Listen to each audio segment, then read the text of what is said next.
सियासत के सफर में हर मोड़ नया पैगाम लाता है।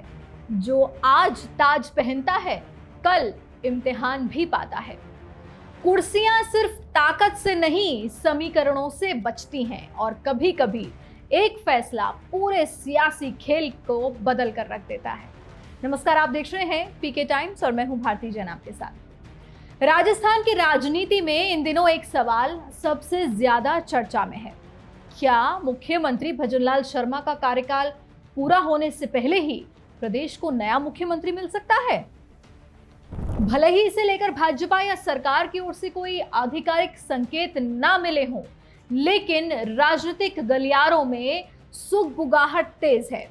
चर्चा सिर्फ मुख्यमंत्री बदलने की नहीं है, बल्कि उस राजनीतिक रणनीति की भी है जिसके सहारे भाजपा 2028 के विधानसभा चुनाव में इतिहास बदलने का सपना देख रही है। राजस्थान का राजनीतिक इतिहास बताता है कि यहां लंबे समय तक हर 5 साल में सत्ता बदलने का ट्रेंड चला आ रहा है।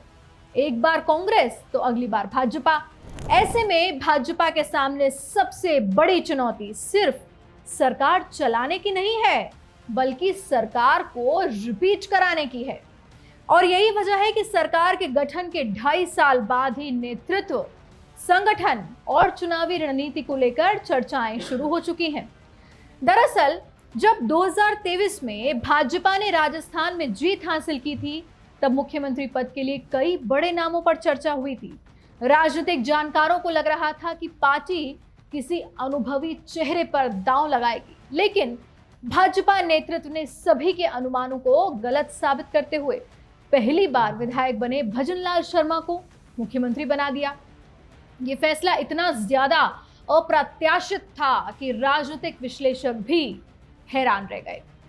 भाजपा ने संदेश दिया कि उसका नेतृत्व परंपरागत राजनीति से हटकर फैसले लेने में विश्वास रखता है, लेकिन अब जब मुख्यमंत्री बदलने की चर्चाएं सामने आ रही हैं, तो एक बड़ा सवाल भी खड़ा हो रहा है।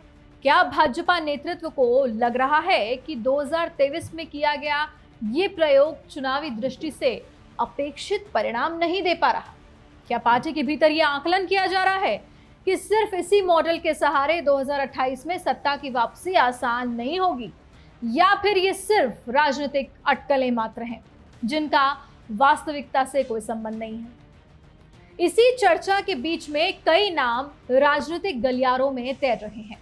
केंद्रीय मंत्री गजेंद्र सिंह शेखावत का नाम प्रमुखता से लिया जा रहा है, तो वहीं राजस्थान विधानसभा अध्यक्ष वासुदेव देवनानी को भी एक संभावित दावेदार के रूप में देखा जा रहा है। संगठन और सरकार दोनों में उनकी भूमिका तथा अनुभव को लेकर लगातार चर्चा हो रही है। हालांकि इन नामों को लेकर कोई भी आधिकारिक संकेत नहीं है, लेकिन राजनीतिक हलकों में इन्हें संभावित विकल्पों के तौर पर जरूर देखा जा रहा है। इसके साथ ही एक ऐसा नाम भी है जो राजस्थान भाजपा की राजनीति में कभी पूरी तरह से चर्चा से बाहर नहीं होता, और वो नाम है वसुंधरा राजे। सवाल ये उठ रहा है अब कि जब भाजपा सत्ता में लौटी थी, तब वसुंधरा राजे को नेतृत्व नहीं सौंपा गया था। क्या उस फैसले पर आज भी पार्टी पूरी तरह से आश्वस्त है? क्या पार्टी को लगता है कि नए प्रयोग के बावजूद चुनावी समीकरण उतने मजबूत नहीं बन पा रहे जितनी अपेक्षा थी? क्या सरकार रिपीट कराने के लिए एक अनुभवी और स्थापित चेहरे की जरूरत महसूस की जा रही है, या फिर ये सिर्फ राजनीतिक चर्चाओं का हिस्सा है? भले ही वसुंधरा राजे को लेकर कोई आधिकारिक संकेत ना हो, लेकिन उनका जनाधार, उनका अनुभव और संगठन में प्रभाव उन्हें हर बड़े राजनीतिक समीकरण का हिस्सा बनाए रखता है। राजनीतिक विश्लेषकों का मानना है कि अगर भविष्य में कोई बदलाव होता है, तो उसके पीछे सिर्फ एक व्यक्ति नहीं, बल्कि पूरा चुनावी गणित होगा।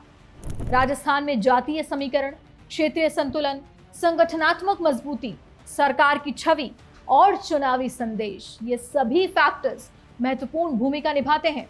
भाजपा ये भी देख रही होगी कि किन वर्गों में अपनी पकड़ और मजबूत की जाए, किन इलाकों में राजनीतिक संदेश भेजे जाएं और किस रणनीति के जरिए सत्ता विरोधी माहौल की संभावना को कम किया जाए। सबसे दिलचस्प बात भाजपा के शीर्ष नेतृत्व की कार्यशैली है। प्रधानमंत्री नरेंद्र मोदी और गृह मंत्री अमित शाह को चुनावी रणनीति और संगठन प्रबंधन का मास्टर माना जाता है। भाजपा ने कई राज्यों में ऐसे फैसले लिए हैं जिनकी किसी ने कल्पना तक नहीं की थी। राजस्थान में भजनलाल शर्मा को मुख्यमंत्री बनाना भी उसी रणनीति का हिस्सा माना जाता है और इसीलिए अगर भविष्य में कोई बड़ा फैसला होता है तो ये जरूरी नहीं है कि चर्चा में चल रहे नामों में से ही कोई चेहरा सामने आए। भाजपा का इतिहास बताता है कि अंतिम फैसला अक्सर सभी राजनीतिक गणनाओं को चौंका कर रख देता है। फिलहाल सच्चाई यही है कि मुख्यमंत्री बदलने को लेकर कोई आधिकारिक पुष्टि नहीं है, लेकिन कार्यकाल पूरा होने से काफी पहले नेतृत्व परिवर्तन की चर्चाओं का तेज होना इस बात का संकेत जरूर है कि भाजपा 2028 की लड़ाई को लेकर अभी से गंभीर मंथन कर रही है। सवाल यही है कि क्या पार्टी भजनलाल शर्मा के नेतृत्व में ही चुनावी मैदान में उतरेगी? क्या गजेंद्र सिंह शेखावत, वासुदेव देवनानी जैसे किसी चेहरे पर दांव लगाया जाएगा, या फिर राजस्थान की राजनीति एक बार फिर कोई ऐसा सरप्राइज देखने वाली है जिसकी किसी ने कल्पना नहीं की होगी? क्योंकि राजस्थान में फिलहाल मुख्यमंत्री भजनलाल शर्मा हैं, लेकिन सियासत की बिसात पर मोहरे किस दिशा में बढ़ रहे हैं, इसका फैसला आने वाला वक्त ही कर पाएगा। इतना तय है कि भाजपा की रणनीति अब सिर्फ सरकार चलाने की नहीं, बल्कि इतिहास बदलकर सत्ता को रिपीट कराने की है।